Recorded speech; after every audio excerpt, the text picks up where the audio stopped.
Chapter 1. The Mermaid. Every evening, the fisherman went out fishing. He sometimes sold his fish at the market. Sometimes he did not catch many fish and he could not sell them. One evening, his net was very heavy. He laughed and said, "Did I catch all the fish in the sea?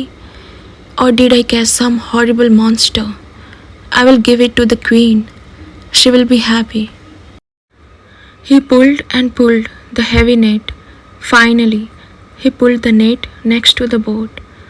But there were no fish in it, and there was no monster. There was only a little mermaid. She was asleep. Her hair was yellow like gold.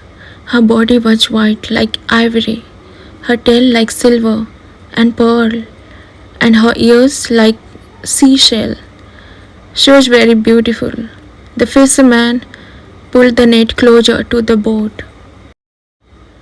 He embraced her. When he touched her, she screamed. She could not escape. So she began to cry and said, "Please let me go. I am the only daughter of a king of the sea. My father is very old and alone." But the fisherman answered her, "I will let you go, but you must make me a promise. I will call you, and you will come and sing to me. The fish love the songs of the people of the sea. You will sing, and my nets will be full." "I promise. Please let me go," cried the mermaid. "Yes, I will let you go," said the fisherman. So she promised him, and he let her go. She went back into the sea and trembled. She felt a strange fear. Every evening, the young fisherman went fishing and called the mermaid. She came and sang to him. The dolphins swam round and round her.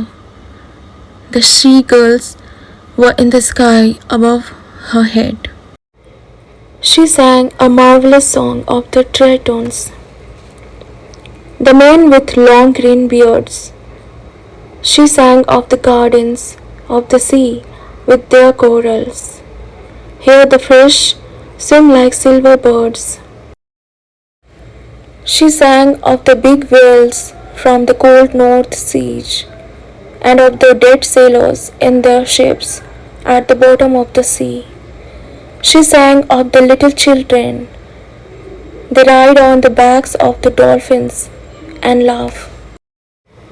When she sang, the tuna fish came to listen to her. The young fisherman then caught many of them. When his boat was full of fish, the mermaid smiled at him and swam away.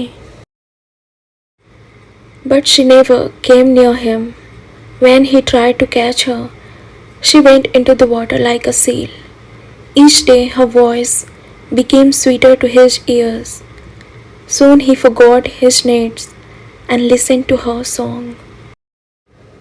He listened to her until the moon came. One evening he called her and said, "Little mermaid, marry me because I love you." But the little mermaid said, "You have a human soul. Send away your soul, and then I can love you." The young fisherman thought, "Why do I need my soul? I cannot see it. I cannot touch it. I do not know it. Of course I will send it away, and I will be very happy." He stood up in his boat and cried, "I will send my soul away. You will be my wife, and you will show me all the things you sing about. We will be together forever." The little mermaid laughed because she was very happy. "But how can I send my soul away?" cried the young fisherman. "I do not know," said the little mermaid. "The people of the sea have no souls." Early the next morning, the fisherman went to the priest's house and knocked on his door. The priest looked out of the window and saw the fisherman and said, "Come in." The young fisherman entered and cried to the priest, "Father, I am in love with a mermaid. I cannot marry her because I have a soul. How can I send my soul away? I really do not need it. Why is my soul important?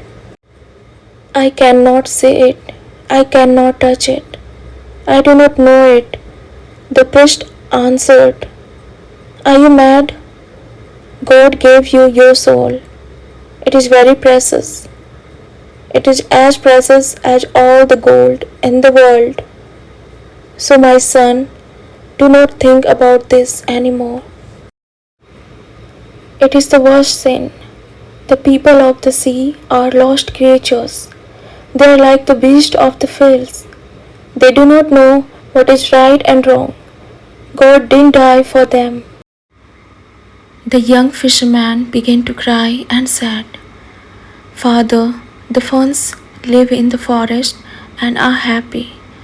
The mermen sit on the rocks with their gold harps. I want to be like them.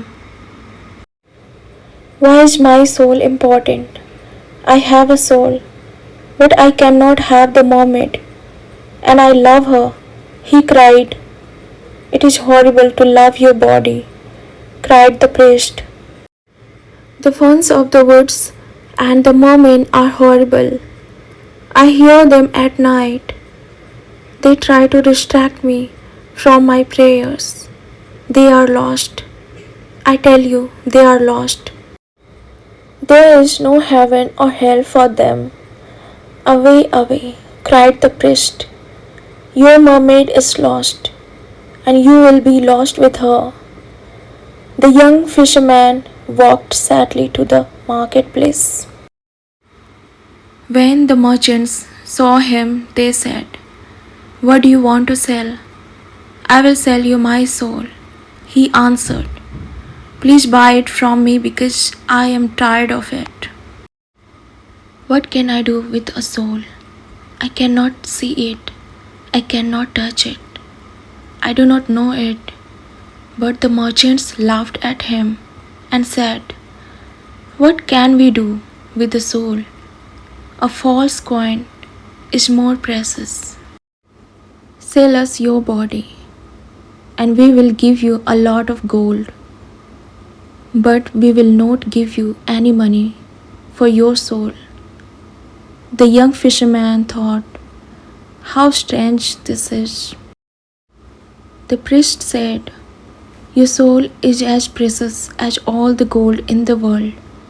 But the merchants say a false coin is more precious." He went to the beach and began to think,